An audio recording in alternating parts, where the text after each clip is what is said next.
Para ello hemos preparado unos temas que creemos que pueden interesaros. ¿Nos acompañáis? Somos José Manuel Aspera y Antonio Ferrando y os presentamos Es Tiempo de Historia, un programa de historia para todos los públicos. Comenzamos.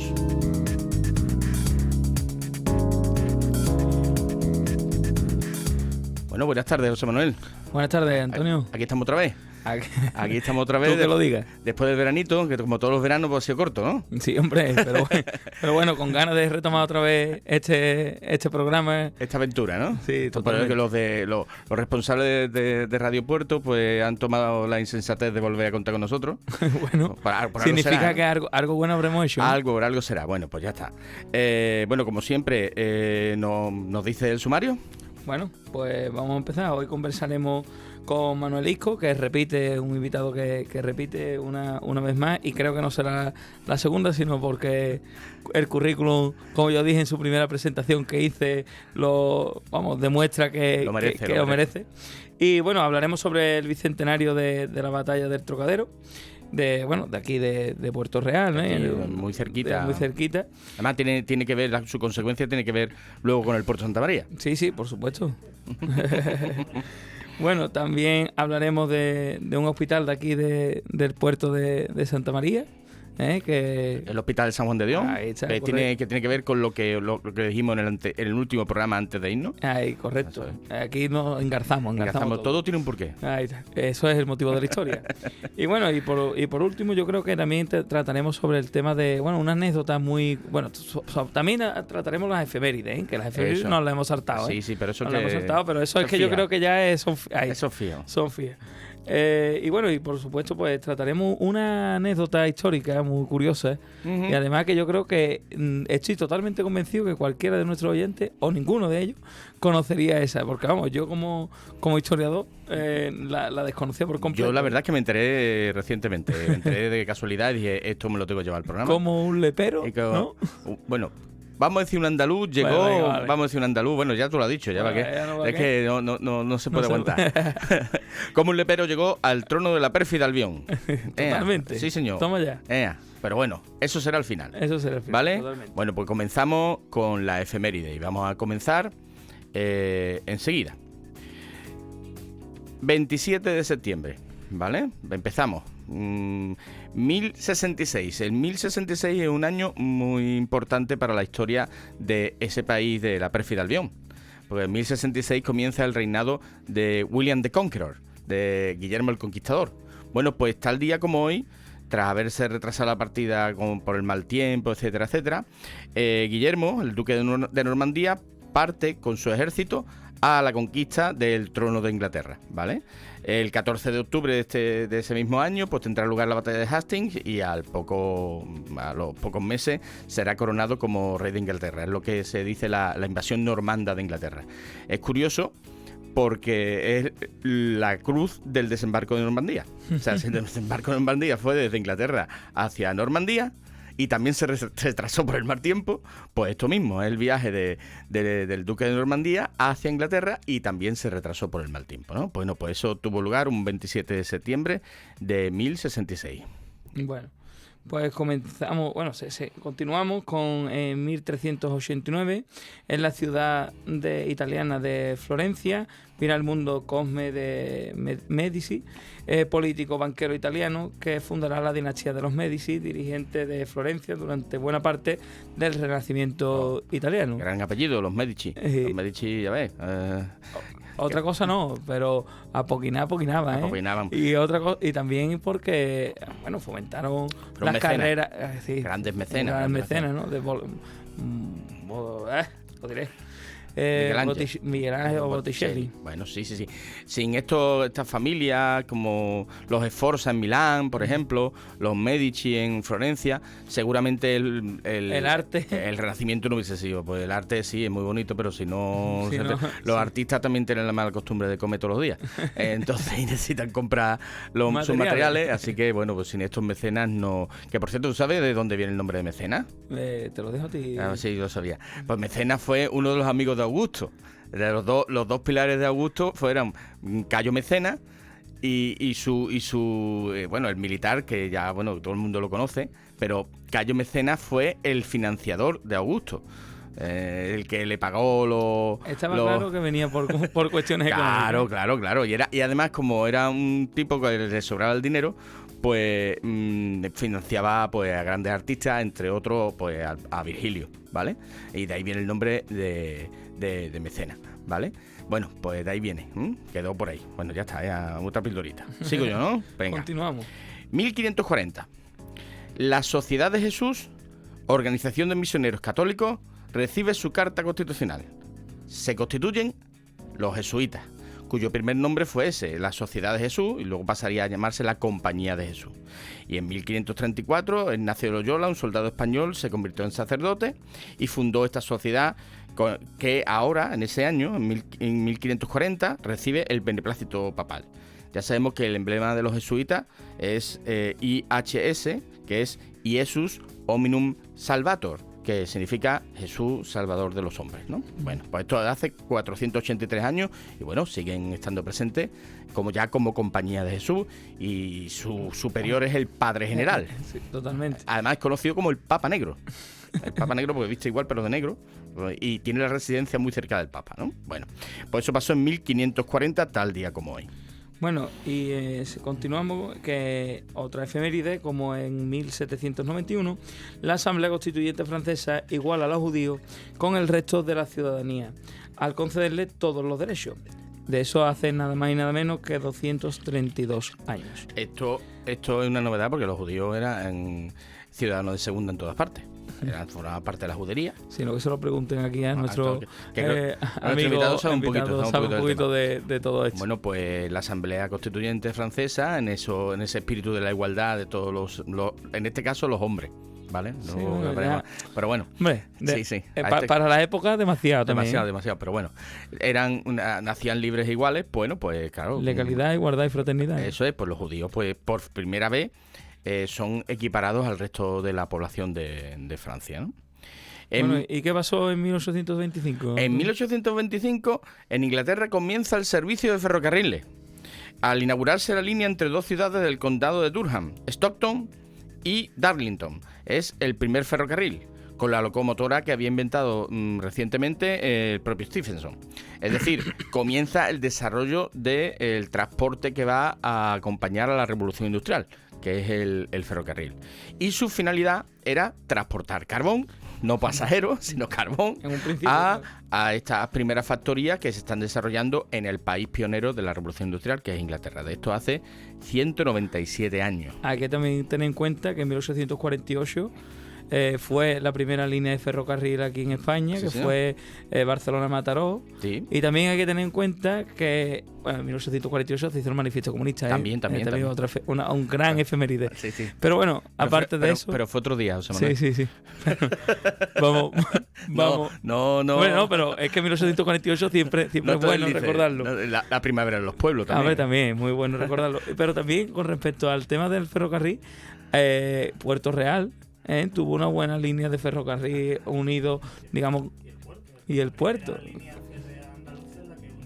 De la frontera con el Trocadero pasando por el puerto de Santa María. Claro. Era igual lo que os comentado del carbón, aquí eran vinos, no era carbón, pero pégate, era vino lo que transportaba ese primer ferrocarril andaluz y gaditano. Claro, porque los ferrocarriles fueron planteados en un principio para transportar mercancías. Era un bien para transportar esas mercancías, esas primeras. Luego ya se dieron cuenta que también podía transportar personas. Pero bueno, eso vino después. Bueno, vale. Bueno, 1975, ya nos vamos acercando. Bueno, pues en España el franquismo da sus últimos coletazos. Y bueno, hubo un intento, ¿no?, de demostrar la fortaleza, ¿no?, de todavía el régimen franquista, y por lo tanto son fusilados dos miembros de ETA y 3 miembros del FRA. Pero esto tuvo una gran polémica porque conlleva a que, digamos, la comunidad internacional, sobre todo desde Francia, se hicieran manifestaciones en contra, digamos, del régimen, y bueno, ya con ideas de apertura política en España. Uh-huh. Y bueno, hace 48 años ocurría este acontecimiento, ¿no? Es muy curioso porque, a título de una anécdota, esto provocó la última aparición aparición del dictador en la Plaza de Oriente. Ya estaba el individuo, por decirlo de alguna manera, muy deteriorado. Y fue cuando dijo aquello de viva Espiña, porque ya tenía un poquito, estaba un poquito regular el hombre. Y de hecho, bueno, esto pasa en 27 de septiembre y ya sabemos que el 20 de noviembre oficialmente falleció, ¿no? Pero, y al parecer dicen que la llamada del Papa a Franco le afectó muchísimo, aunque vamos, que le afectó muchísimo, pero, sí, pero firmó, ¿no? Pero firmó, vamos. Firmó, o sea que era un poco, en fin. Pero bueno, esta es moralidad por una parte. A partir de ahí, bueno, pues ya pues dicen que se aceleró un poquito el deterioro físico del dictador, ¿no? Y en 1998, tal día como hoy, aunque fundada el día 7, 20 días antes, fue cuando Larry Page y Sergey Brin deciden crear Google, ¿vale? Ya le dan carta de naturaleza a Google, con la intención de proveer al mundo de un motor de búsqueda mejorado para Internet. Pues el día de hoy cuando en Google se hace su primera aparición en Internet. Ahora Google está en todas partes. No, ya Google es Google, todo es Google, Google nos mira el teléfono, Google no hay nada que no hagamos en Google. Si no traemos algo, ¿a quién preguntamos? A Google. A Google. Bueno, pues eso pasó hace justo 25 años, ¿vale? Bueno, pues con eso terminamos la efeméride, esperamos que hayan sido interesantes y pasamos a la siguiente sección y hablamos con Manuel Isco.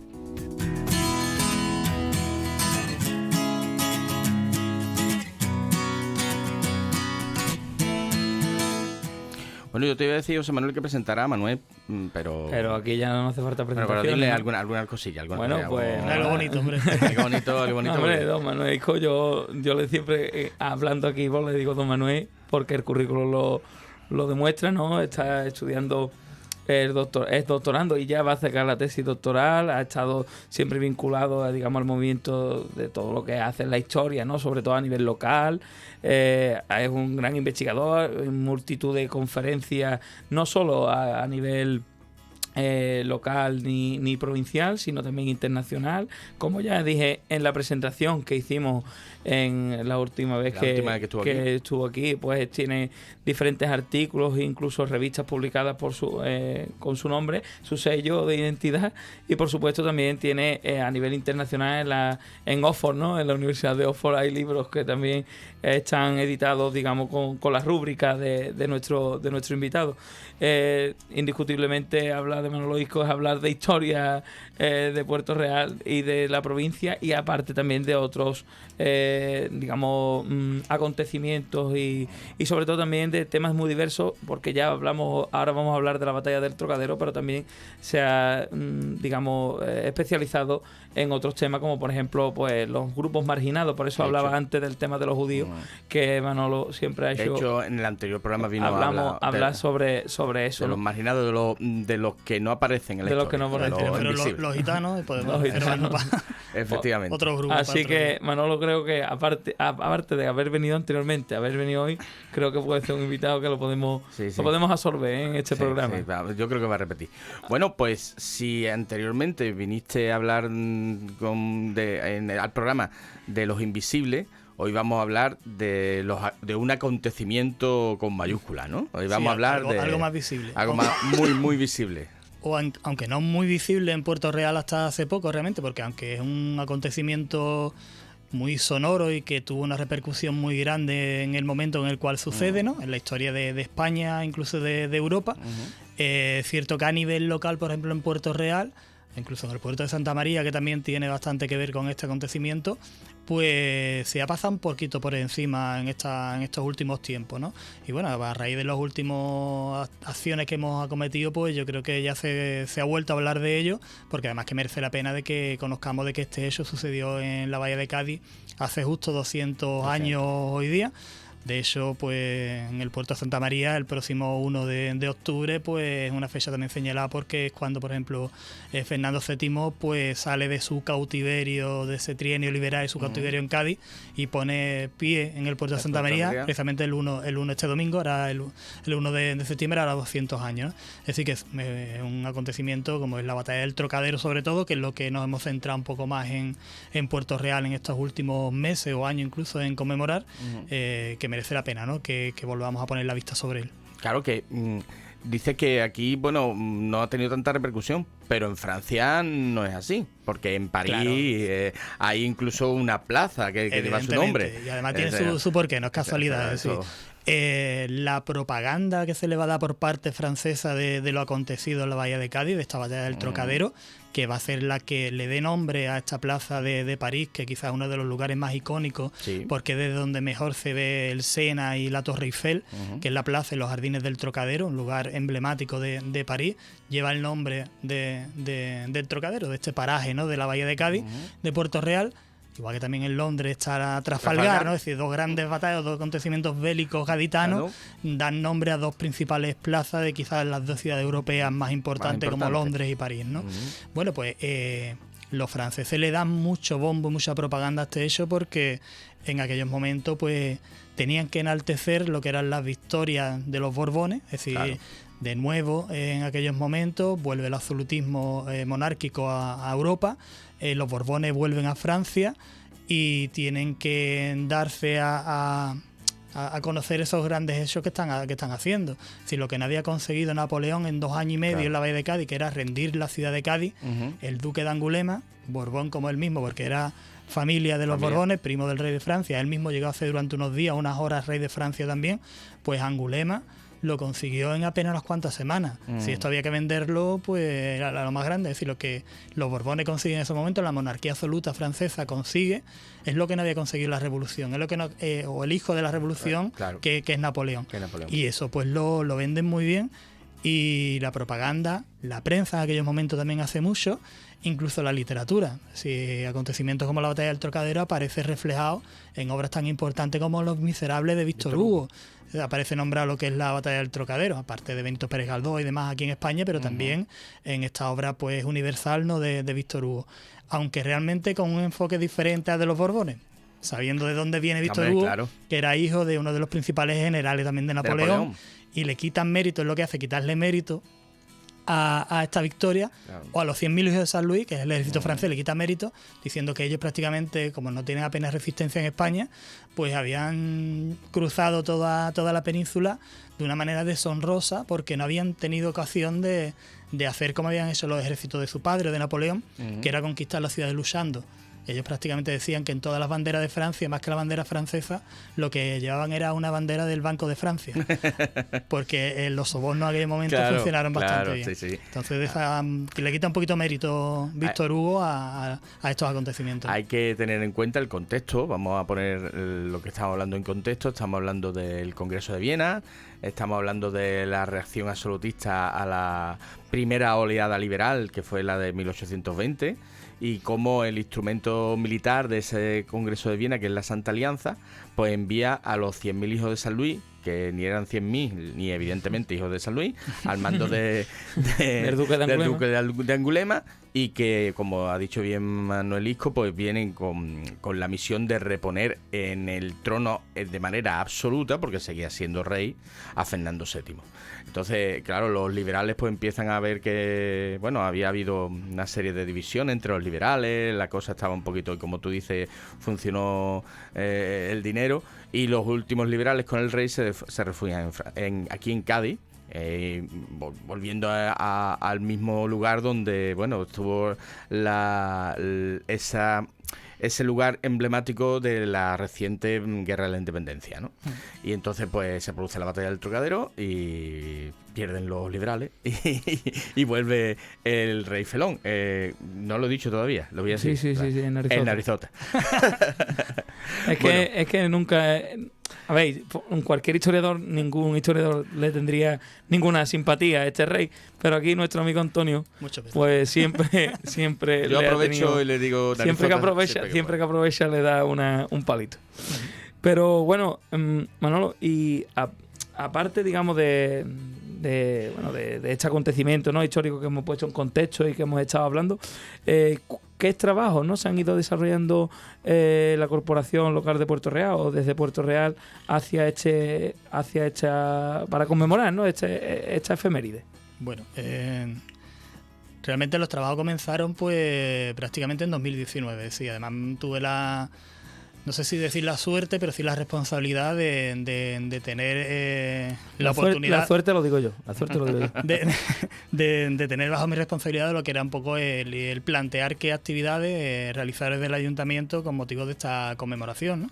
Y lo que teníamos claro es que tenía que hacer una amplia gama, ¿no? Un poco llegar a, sobre todo, que no fueran solo actividades efímeras, porque muchas veces con el tema de las efemérides, que hemos estado hablando antes, los centenarios, los bicentenarios, se hacen muchas actividades efímeras, conciertos, visitas, y después no queda nada. Es decir, y de esto que yo creo, o por lo menos visto desde un punto de vista histórico como tenemos nosotros, claro, que lo importante es que quede el conocimiento. Es decir, que una vez que pase la fecha exacta de los 200 o 300 años, los que sean, que quede en ese pozo de conocimiento en la población de ese lugar. Es lo que comentaba al principio. Si hace 4 años la población de Puerto Real apenas conocía en qué sucedió en el Trocadero y qué significado tuvo esta batalla a nivel europeo, político europeo, bueno, pues lo importante es que hoy día, 3 o 4 años después, cuando estemos celebrando el Bicentenario y pase la fecha del Bicentenario, quede ese conocimiento en la ciudadanía de Puerto Real y valore esa parte de su historia que desconocía hasta ese momento, ¿no? Entonces había que hacer acciones que quedaran en el tiempo, ¿no? Y aparte de, bueno, la recreación de la batalla, que ya se ha hecho hace poco, hace apenas unas cuantas semanas, se hizo la segunda recreación con recreadores que han venido incluso de Francia en esta ocasión, en el mismo lugar de la batalla, que con miles de asistentes, de público, la verdad que está bastante bien, y que esperemos que sea algo que se vaya repitiendo año tras año y se convierta como un colofón de verano en Puerto Real, igual que en otros muchos lugares que han tenido batallas importantes, pues que se convierta en esto, ¿no? Y teniendo en cuenta también que nosotros desde un principio no íbamos a conmemorar una batalla. Ya no porque fuera una batalla, porque encima que fue una batalla que perdió los liberales, que se perdió en cuestión de libertades, ¿no? Sí. Lo que conmemoramos realmente es la defensa que se hace en la Bahía de Cádiz, en Puerto Real, en el Trocadero, en ese momento de las libertades del 12, precisamente, porque es el último bastión, la última batalla importante donde se defienden esos valores que se ponen negro sobre blanco en la Constitución de la Pepa de 1812 en Cádiz y que está en vigor durante el trienio liberal. Y será la derrota de los liberales en el Trocadero lo que va a suponer el fin de esa Constitución y de esas libertades y la vuelta al absolutismo. Entonces esa defensa es lo que teníamos, esa lucha por las libertades, lo que teníamos que poner en valor, ¿no? Claro, es que muchas veces yo saco pecho porque esto es de Puerto Real y como es de Puerto Real, pues uno saca el arma localista patriótica, pero sí que es cierto, ¿no? Es una derrota. Es decir, es una derrota. Hombre, los 100.000 hijos de San Luis no dejan de ser un ejército invasor. Ahí está. Yo creo que es el primer ejército intervencionista que actúa en España de esa manera. Es decir, es un ejército invasor, pero no invasor. Es decir, la rápida penetración que tiene en la península fue precisamente porque no lo contempla gran parte de la población española como invasor, sino como liberador. Entonces la gran diferencia, el ejército de Napoleón era invasor. Sí. Por eso tuvo la oposición que tuvo. Claro, los 100.000 hijos de San Luis no. Los 100.000 hijos de San Luis eran parte liberador del monarca, de la monarquía, y había muchos partidarios de la monarquía en esos momentos. Claro, el problema es la mentalidad de la población, es decir, el vivan las caenas. Claro, en ese momento, cuando la gente piensa que liberar al monarca es liberarte a ti, es una cuestión de mentalidad y cultura de la época. Es decir, teniendo en cuenta que estos señores eran un ejército formado por las diferentes potencias europeas, incluso Rusia también estaba incluida, había aportado material y hombres que habían ayudado, digamos, a conformar este ejército. Claro, es la mentalidad de la gente. En ese momento la gente, no todos, pero gran parte de la población sí era partidaria, digamos, de quitar el liberalismo a favor, digamos, de lo que es el absolutismo. A vista una perspectiva histórica desde la actualidad, vemos cómo hay que hacer todo lo contrario, es decir, defender el posicionamiento cultural democrático, liberal, de derechos, etcétera. El primer paso hacia la democracia. El primer paso, digamos, a lo que actualmente podemos considerar es que estamos democrático. en ese momento, precisamente, en el nacimiento de lo que está por venir, ¿no? Claro. En este cómic, por ejemplo, de la batalla del Trocadero en 1823. Enseñalo a la cámara. Déjamelo. En este cómic es uno de estos elementos con los cuales queríamos llegar a un sector de la población que es difícil de llegar, ¿no? Y este cómic pues se narra lo que es la batalla, no solo la batalla, sino cómo vivió Puerto Real el antes, durante y el después de la batalla, ¿no? con idea de que sea incluso una herramienta didáctica en los institutos. De hecho, se va a repartir en esta misma semana, se va a repartir los 2.000 ejemplares entre todos los alumnos de secundaria de Puerto Real. ¿Y cómo nace la idea del cómic? La idea nace como lo que te decía al principio, sí, que quedaran cosas o elementos que quedaran ahí en el tiempo, que no desaparecieran una vez que pase el bicentenario, y que se pudiera llegar con él a un sector de la población que de otra manera es complicado. Claro. Entonces el cómic es un instrumento, de hecho se utiliza mucho últimamente también en secundaria, porque es una manera muy atractiva y muy motivadora de que el alumnado tenga ese primer acercamiento a un hecho concreto, en este caso a la batalla del Trocadero de Puerto Real, ¿no? De hecho, esto es un 2 en 1 realmente, porque luego tiene una parte también que es más extensa, que tú puedes ampliar la información. Tú puedes leer el cómic, entretenerte solamente, o luego también entrar en lo que es un poco más profundidad en algunos temas, ¿no? A través también de él. Y bueno, y teníamos pues... Realmente teníamos un precedente, esto no hemos inventado nada, esto teníamos un precedente muy claro en la Bahía de Cádiz, como eran los 12 del 12, claro, que se hicieron por parte de Diputación de Cádiz con motivo de la Pepa, que eran 12 cómics con 12 momentos, aspectos determinados de la época del 12, del Cádiz de la Pepa. Y esa era la idea que yo tenía en la cabeza y la que quería plasmar. Era buscar qué dibujante lo tenía que hacer y qué guionista lo tenía que hacer. El dibujante lo teníamos claro también porque un dibujante de Puerto Real, como es Juan Luis Rincón, que participó además en uno de los del 12 del 12, lo hizo él, que tiene una experiencia tremenda en cómics históricos, ha hecho muchísimo, pues, y es de Puerto Real, que mejor que un especialista en cómics y encima histórico y de Puerto Real que narrar un hecho de Puerto Real, ¿no? Y luego el guionista es Juan Antonio Vila, que es doctor en historia, que además es profesor de Instituto de Puerto Real, fue profesor de instituto mío también. De Antonio Muro. De Antonio Muro. Y que se acababa de jubilar también, hacía poco, con lo cual tenía también tiempo y se embarcó también en esta historia. Y luego Juan Torres, que es un colorista, porque yo al principio pensaba que el que dibujaba coloreaba, pero no. El colorista tiene su papel importante también dentro, porque no es igual, no es el trabajo de uno y otro. El desconocimiento de cuando uno es lector, pero claro, se aprende, siempre se aprende. Mira, es que en realidad podía ser el 13 del 12.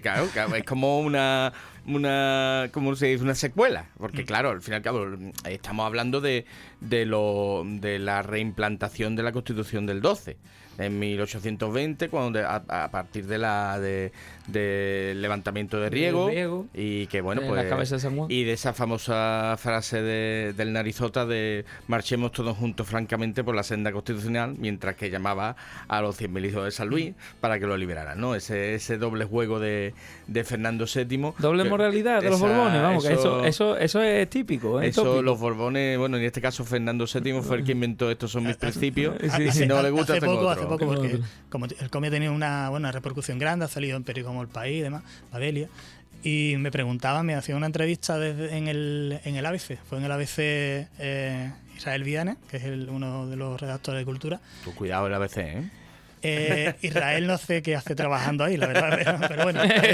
yo no he dicho nada. Él me pregunta y dice, bueno, pero entonces Fernando VII, ¿de qué lado estaba? ¿De los constitucionalistas o de los que venían a liberarlo? Y digo, mira, Fernando VII, como buen Borbón, estaba de su propio lado. Eso es, él miraba por sus propios intereses y punto.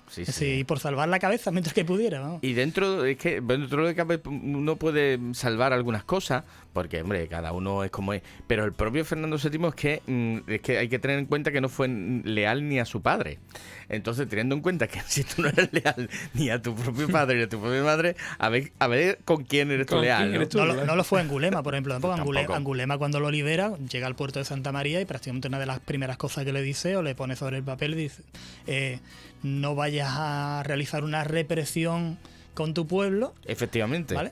Porque, bueno, para no seguir en esta dinámica, ¿no? Y no le hizo ni caso. Y de hecho ajustició en pocos años, creo que fueron unos 40.000 personas, ajustició Fernando VII en cuestión de años. De hecho, incluso Angulema, perdona, Antonio, no te preocupes. Angulema, algunos de los defensores del Trocadero los tuvo que poner a salvo él mismo, Angulema, primero llevándolos a Gibraltar y luego ya que pasaran a Inglaterra o a Francia, porque sabía que Fernando VII se los cepillaba, vamos, Claro, lo tenía sí, claro. sí. De hecho, esa década desde 1823 hasta la muerte del Narizota en 1833 es conocida como la década ominosa. Sí, sí. La década ominosa. Y cómo posteriormente a sus últimos, digamos, en su lecho de muerte, casi. Después agarra a los liberales para que su hija... No supo ni morirse. Sí, no supo ni morirse. Pero cómo agarra a los liberales para que su hija se mantenga en el poder. Los oyentes habrán visto que no soy el único que no le tiene mucha simpatía a Fernando VII. Hombre, pero cualquier historiador con un poquito de conocimiento...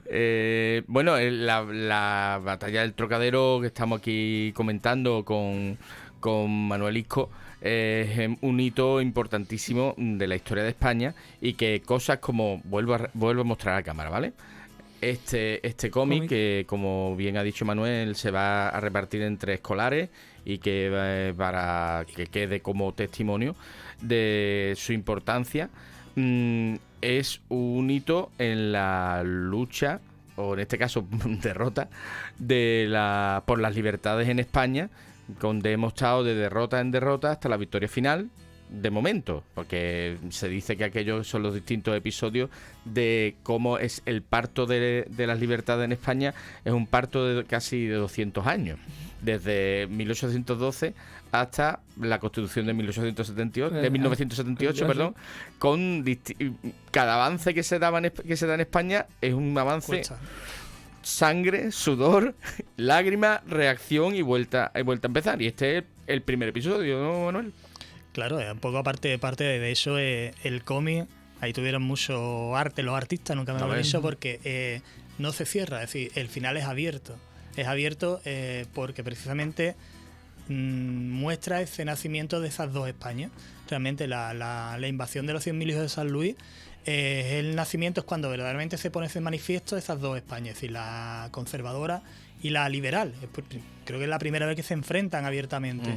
Y ahí queda, ¿no? Al final, ahí de hecho se hace un guiño con la bandera republicana y demás, ese guiño de que, bueno, a partir de aquí hay una parte de la población que está contenta. De hecho, en Puerto Real, cuando los 100.000 hijos de San Luis vencen en la batalla del Trocadero, la población de Puerto Real, cuando se libera Fernando VII, sale a la calle con un retrato de Fernando VII dándole vítores a Fernando VII, la población de Puerto Real.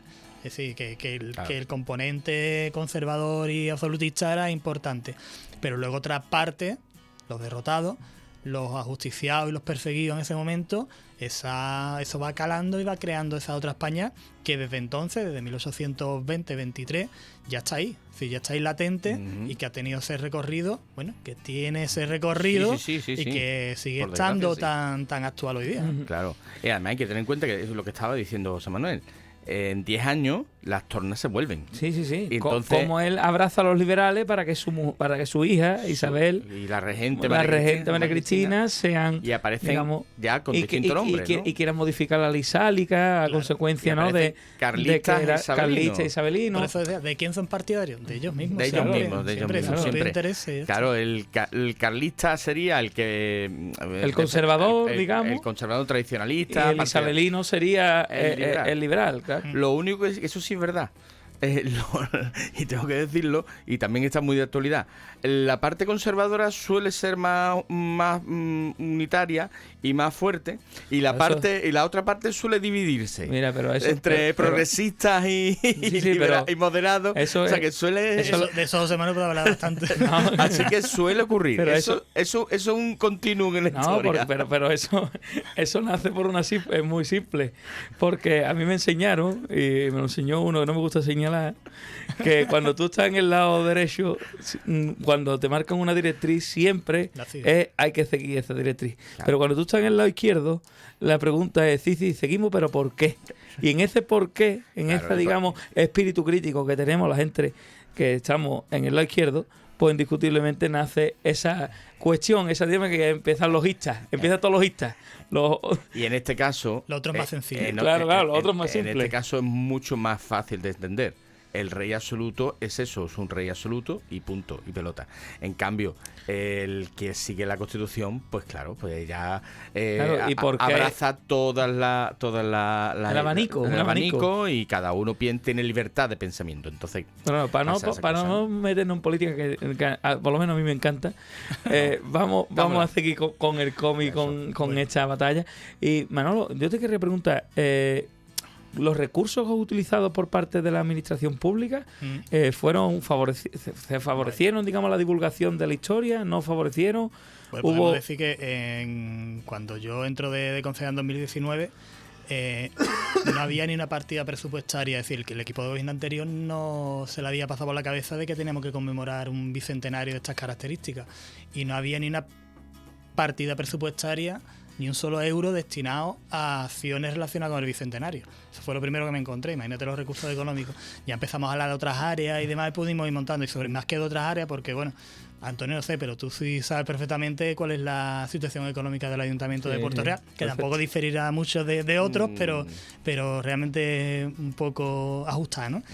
¿Qué hicimos? Bueno, pues sabiendo más o menos los costes que podían tener estas acciones, tanto esto como otras que emprendimos, pues buscar la colaboración de otras instituciones. Yo me senté con Diputación, me senté con Junta de Andalucía, con el Parque Metropolitano también de la Arcadia de los Toruños, que es donde suceden los hechos. Claro. Me senté con todo el mundo y poner sobre la mesa lo que se quería hacer y buscando recursos económicos. De hecho, esto es curioso. es tanto esto como una serie de ilustraciones de Arturo Redondo Paz, que no sé si lo conocéis, que ha hecho también pues son magníficas, que ahora también se van a editar por parte del Ayuntamiento, que el trabajo ya está hecho desde hace prácticamente un año, pero se van a editar ahora.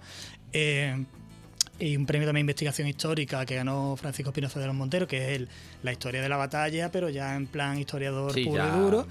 Pues estamos hablando de unos 30.000 euros todo. Eso fue una subvención que nos dio Diputación de Cádiz, sabiendo los costes que iba a tener. Es decir, ahí fuimos un poco a arrastrar, un poco consiguiendo los recursos económicos también, y es decir, parte del Ayuntamiento también. Es decir, que podemos decir que desde el año 2019 es cuando la Corporación Municipal del año 2019 es, digamos, la que se preocupa por el bicentenario. Por el bicentenario. Para ser honesto, en mayo de 2019, es decir, el último pleno prácticamente ordinario que hubo en la anterior legislatura, el equipo de gobierno anterior lleva una moción para crear una comisión es decir, lo que no habían hecho los 4 años anteriores, lo dejan sobre la mesa para que el que llegue pues se encargue de montarlo. La monté, sin problema.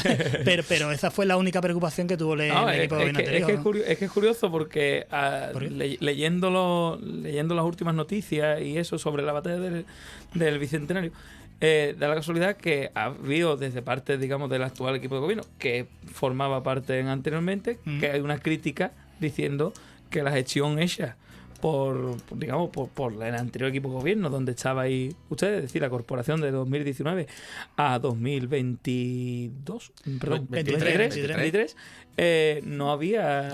Yo hasta 2022. Bueno, sí, tú hasta 2022. Pero hasta 2023 no había recursos para seguir fomentando o seguir patrocinando esto. Entonces, de ahí viene la pregunta. Lo primero es un gran desconocimiento. Lo primero que tiene, bueno, si miras los presupuestos que tienen con los que están trabajando ellos, hay una partida, lo que te comentaba antes, partida presupuestaria para el Bicentenario 0, actualmente tienen una de 40.000 euros. Es decir, que dinero tienen presupuestado para realizar acciones. Sí, que hemos pasado de no tener nada a tener 40.000 a decir... Y un producto. Y un producto ya. Y otros productos que tienen sobre la mesa tienen ellos el sacarlo adelante. Es decir, todo esto está hecho de antes. Ahora lo que tienen que preocuparse de la edición prácticamente. Bueno, esto ha salido en junio. Esto salió justo cuando en el cambio de corporación.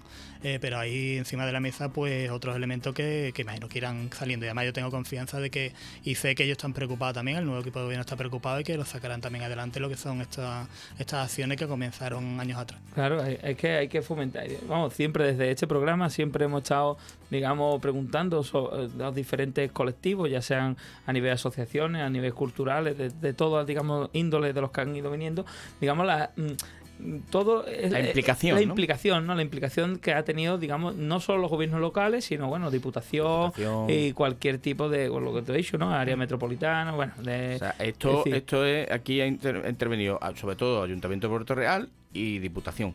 Claro, aquí esto es eso, vale.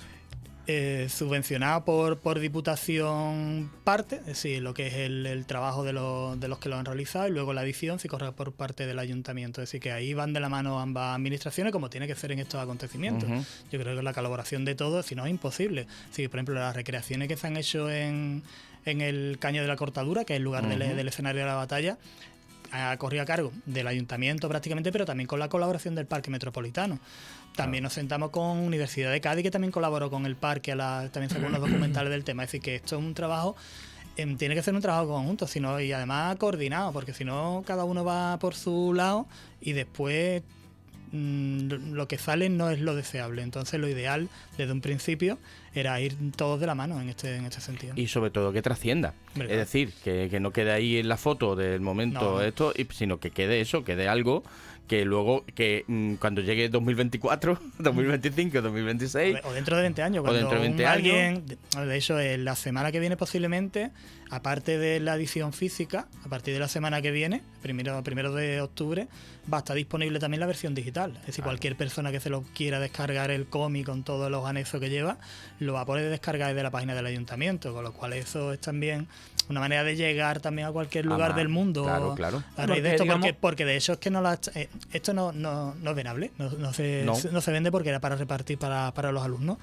Y lo hemos presentado en diferentes lugares. De hecho, el sábado pasado estuvimos en Carmona, en la jornada de Carmona Viñeta, autores en viñeta, presentando el cómic también. La gente te pregunta, bueno, ¿dónde lo podemos comprar? Y nos quedamos un poco, bueno, es que este no se vende. Pero por lo menos sí te lo va a poder descargar, ¿no?, a través de la página web del ayuntamiento y poder disfrutarlo y tenerlo desde donde sea. Digamos, es la función, digamos, divulgativa, ¿no? Que siempre hablamos. Es la que tenemos que retomar trabajar, es la divulgación. Retomar los datos, hacer el trabajo y después poder difundirlo para que... Esto de nada vale si tú te lo trabajas, sacas 100 ejemplares y los dejas metidos en tu casa en una librería. Eso no vale para nada. Lo importante es que llegue. Y no solamente que llegue, sino que también llegue por fuera y llegue por dentro. Es decir, que el que lo que haya tenga, una conciencia, ¿no? Contar que un porcentaje, aunque sea pequeño, de aquellos que lo lean muestren interés por lo que sucede, ya yo al menos me siento satisfecho con el trabajo realizado. Y que sobre todo que cuando yo que doy clases de historia, yo soy profe de historia, cuando se hablan de los grandes acontecimientos de la historia, pues podamos tener ese material, ¿no? ese punto, y sobre todo ese punto de significatividad hacia el alumnado, de cuando se está hablando del trienio liberal, puedo decirte, ten cuidado que aquí pasó algo, y aquí pasó algo muy importante, y pasó aquí justo aquí enfrente, y muchas veces el alumnado se queda porque es verdad que desconoce que desconoce que en Cádiz estuvo preso, estuvo, vamos a dejarlo ahí, Fernando VII, aunque él se considera preso. Además hay una serie de anécdotas de cómo que se supone que la cometa, de la comunicación con... Claro, esto incluso se dice pero di, ¿qué pasó con la cometa? Porque que se quedáis a media y los oyentes... Para eso el experto él pidió, él llega a lo que es Diputación de Cádiz, el Palacio de Diputación era la aduana, y allí es donde, en Gran Palacio, allí es donde se aloja Fernando VII.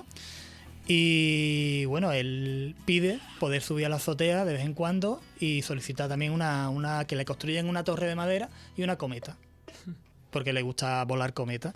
Bueno, y ese gesto inocente de subir por las tardes Fernando VII nada era inocente. A volar cometas no era, según parece, no era otra cosa que con esas cometas lo que hacían eran señales a la costa de enfrente, el puerto de Santa María, que estaban los 100 milíos de San Luis, y a su primo la Angulema, estaban aquí, y en Puerto Real, pues señales en donde le iba un poco notificando de cuál era por dónde iban los tiros, nunca mejor dicho, y en la zona de Cádiz, en el otro bando. Era un poco... Hay quien decía, era la excusa, ¿no? Hay quien decía que era por si decidían bombardear la ciudad. También que supieran dónde estaban también. Aquí no. Aquí estoy yo, aquí no. Los demás pueden ustedes donde quieran, pero aquí no. Me resulta... es muy parecido cuando en la guerra civil se bombardeó todo Madrid, no se bombardeó el barrio de Salamanca. Sí, pero por parte del bando nacional. Pero desde arriba se podía, esto es igual. Claro, esto es más o menos lo mismo. Bueno, hay un montón de anécdotas. Incluso se dice, cuando se habla de la invención de la tapa, se dice que Fernando VII se escapaba a los entorrillos del Chato, y ahí, pues para que no le entraran en el vino, pues era aficionado, lo tenía todo este hombre, era aficionado al caldo espirituoso, y le ponían la rodajita de chorizo, de salchichón encima para que de la cata de vino, para que no le entraran los insectos no entraran. los insectos. Su acompañante, por lo visto, era un tal Fray Manzanilla. Decía, era simplemente el nombre que tenía el que le acompañaba. No hay más preguntas, señoría. Hablando y volviendo un poco a lo que comentabas, ¿no? De que sientan suyo realmente, ¿no? Lo que el acontecimiento, claro. cuando tú lo sientes tuyo, ya lo vives de otra manera, ¿no? Sí. Ya lo interiorizas y es más fácil asimilarlo, ¿no? Necesitábamos también un personaje, ¿no? Iba dirigido a chavales y chavalas de 13, 14, 15 años. Y teníamos, si el protagonista era Angulema o era Fernando VII, que da un poquito. Y tuvimos la suerte de encontrar a Esquivel, que es un famoso pintor sevillano de estos momentos.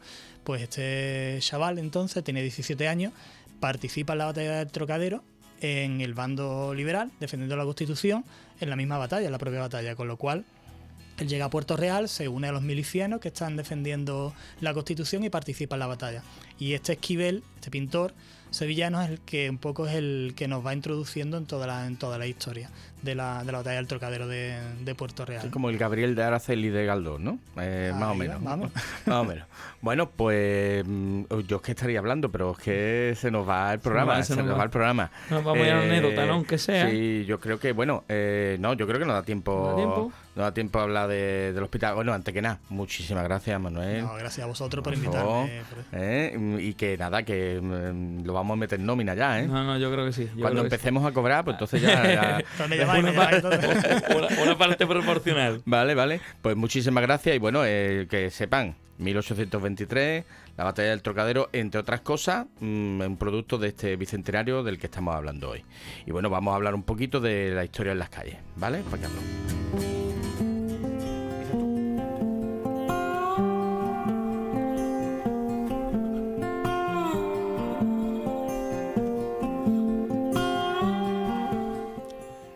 Bueno, pues ahora nos toca nuestra parte, digamos, de lo que sería la historia en las calles. En esta ocasión no nos vamos a ir a una calle ni a una plaza del puerto, sino vamos a hablar del hospital de San Juan de Dios.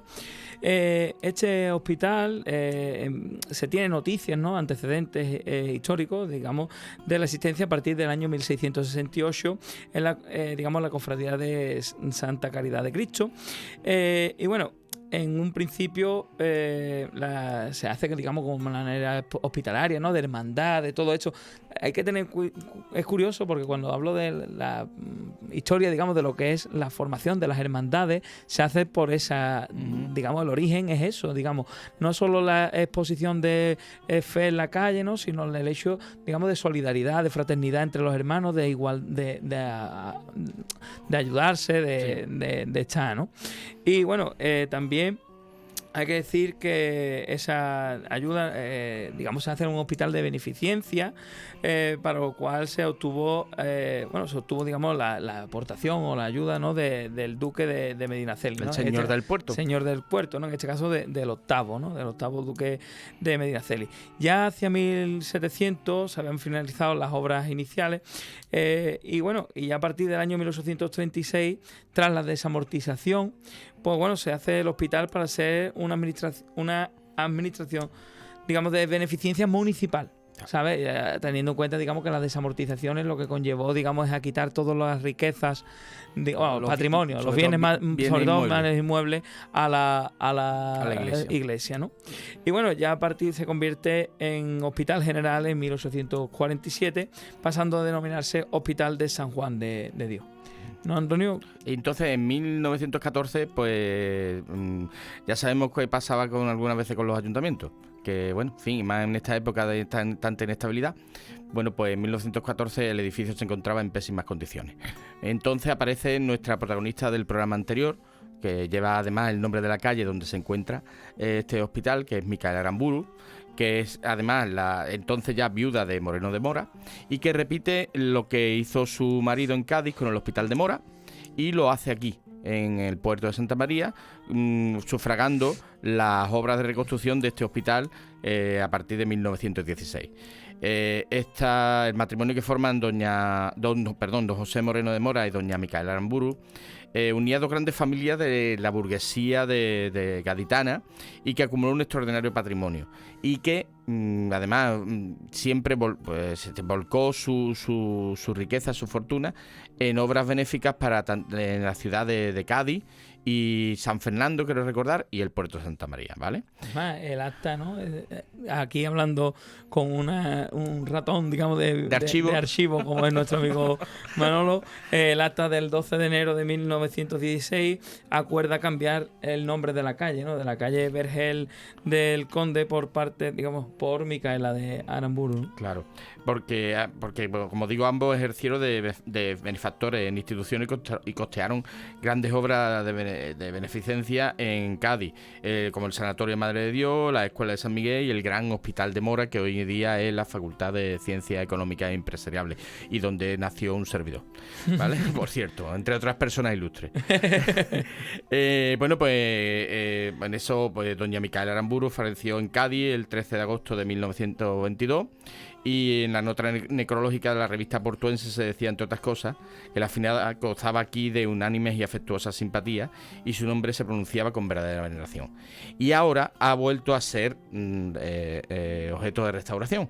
Se está restaurando porque volvió a amenazar ruina de nuevo. ¿Por qué? Porque si las cosas no se mantienen, pues se caen y se deterioran, y creo que está terminándose, y si no está a punto de terminar, la reconstrucción del Hospital de San Juan de Dios, de lo que nos habló el presidente de la Asociación Betilo, pero en este caso ya no hace falta que venga una persona de la burguesía que en un acto de caridad realice la obra, hay unos fondos públicos, que son los fondos públicos a partir de los impuestos de los ciudadanos, lo que reconstruyen lo que es patrimonio de todos, como el Hospital de San Juan de Dios. Bueno, si quieren saber algo más sobre el Hospital de San Juan de Dios, nosotros hemos sacado la información, nosotros como buenos historiadores decimos nuestra fuente, no como los periodistas, que la diferencia entre el historiador y el periodista es que el historiador dice su fuente y el periodista no.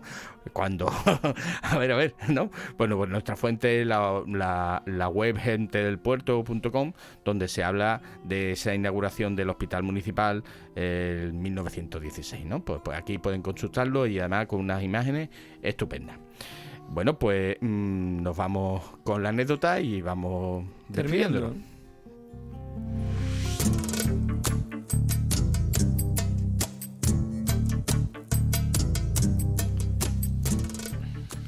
Bueno, pues en nuestra anécdota... dime. ¿Por qué es famoso Lepe? Mira, pues es famoso por chistes. Hombre, yo hay que decirlo, los leperos son personas con gran sentido del humor. Sí, pero por los chistes, por lo bruto, por lo exagerado. Y por la fresa. Y por la fresa. Los fresones de Lepe. Los fresones de Lepe, que todo hace eso. Pero es verdad que hace un pueblo que ha aprovechado... eso que le ha dado la vuelta a la tortilla. A la tortilla, y ha dicho que son los chistes de Lepe, pues vamos a realizar un festival del humor. Y además hay que tener en cuenta que esos chistes han puesto a Lepe en el mapa. Sí. Y además, aparte de eso, ellos han sabido, digamos... beneficiarse, ¿no? Claro. Por un lado... Gente inteligente. Sí, Sí, igual señor. que los gaditanos cuando nos dicen flojos. Hombre, claro. Pues Pero trabaja tú. El trabajo es salud, pues trabaja tú. O trabaja tú. Bueno, si el trabajo, dice que si el trabajo fuera bueno, no te pagarían por él. Por hacerlo. Está claro. Está claro. Está claro. Bueno, pues volvemos a Lepe. Bueno, porque aunque Lepe se la relaciona con los chistes, esto no es ninguna broma. Esto que le vamos a contar no es ninguna broma, ¿vale?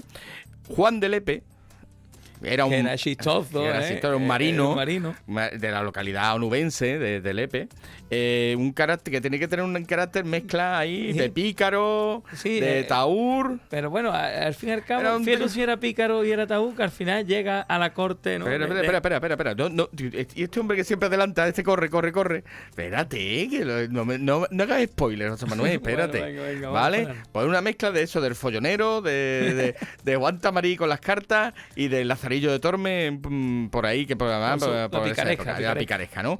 Pues esas personas que son así, pues de repente aparecen donde menos te lo esperas. Y Juan de Lepe aparece de repente en la corte del rey de Inglaterra, Enrique VII. Ahí. No sabemos cómo llegó, pero llegó. ¿Y qué pasó? ¿Qué pasó, José Manuel? Bueno, pues esta forma, digamos, pícara, ¿no? de ser, lo que hace es que se ganó la confianza del rey.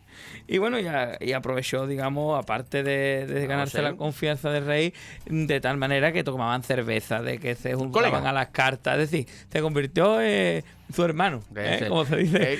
Podía ser una especie de confidente y bufón a la vez, ¿no? Pero bueno, como Juan de Lepe, lo mismo ya le contaba chistes. No.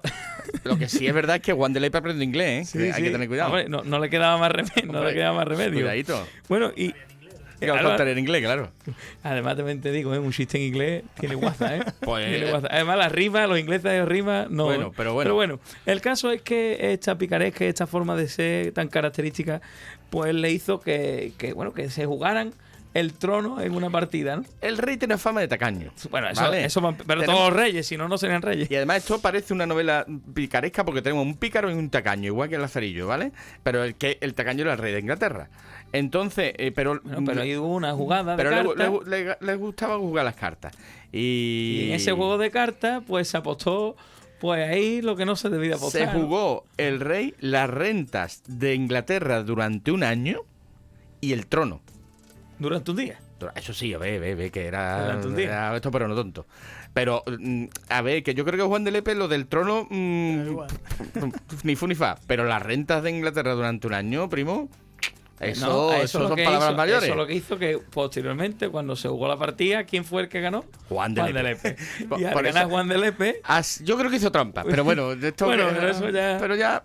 Ya está prescrito, Y Juan ganó y fue rey de Inglaterra durante un día. Sí, y además cogió su dinero, ¿eh? Se dio una fiesta en su nombre. Se le atribuyó, digamos, ese trono. Sí, fue rey de Inglaterra un día. Y entonces, bueno, pues se embolsilló lo que le pertenecía por la partida, ¿eh? Esto hay que decirlo, que el rey cumplió, no como otros. Sí. Hombre, porque cumplió porque no era español. Si hubiera sido español, no hubiera cumplido. Este séptimo cumplió. Este séptimo cumplió. Y bueno, pues tras la muerte de Enrique VII, cuando yo subió su hermano Enrique VIII, que en fin... Otra cosa no, pero de pícaro y eso no le gustaba. Era otro carácter. Sí. Vamos a dejarlo ahí, ya pues sabemos. Salió huyendo. Pues dijo, pies para que os quiero, y se volvió para Lepe. Pero claro, aquí... pero se volvió para Lepe rico, ¿eh? Rico. De hecho, luego después, muy típico en esta época, es que a partir de ahí lo que hizo fue financiar distintas obras pías y demás de beneficencia. Entonces fundó incluso un convento franciscano en Lepe. No, porque otra cosa pero con la mentalidad de la época lo que quería era ponerse bien con Dios. Claro. No, está claro. Entonces, por si acaso lo llamas de la guadaña. El monasterio franciscano dedicado a Santa María la Bella, con una condición: que se grababan en su lápida a modo de epitafio sus hazañas. Y que esto quedó documentado, de que ese epitafio, que por desgracia no se ha perdido, se documentaban estas hazañas de Juan de Lepe, que llegó a ser un lepero rey de Inglaterra. Cuidadito. Bueno, pues con esto, ¿a que no lo sabían? Pues yo tampoco, la verdad.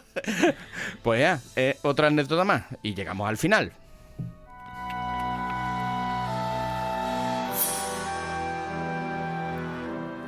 Y ya nos despedimos. Esperamos que os haya gustado el programa, que os haya divertido y que hayáis aprendido alguna cosilla. Os podéis poner en contacto con nosotros a través del WhatsApp de Radio Puerto en el 629 12 80 42, indicando que es para Es Tiempo de Historia, diciéndonos sugerencias, si queréis alguna crítica constructiva, siempre constructiva, y cualquier cosa que no queráis hacer llevar. Bueno, si nos dicen malo y eso tampoco pasa nada, hombre. Pues constructivo, siempre constructivo. Y nos oímos en el próximo programa, Es Tiempo de Historia, todos los miércoles de 7 a 8 en Radio Puerto, así como en YouTube y Facebook. Y nos despedimos con la cita, ¿no? Con una cita. El mundo no está en peligro por las malas personas, sino por aquellas que permiten la maldad. Einstein. Hasta el próximo programa.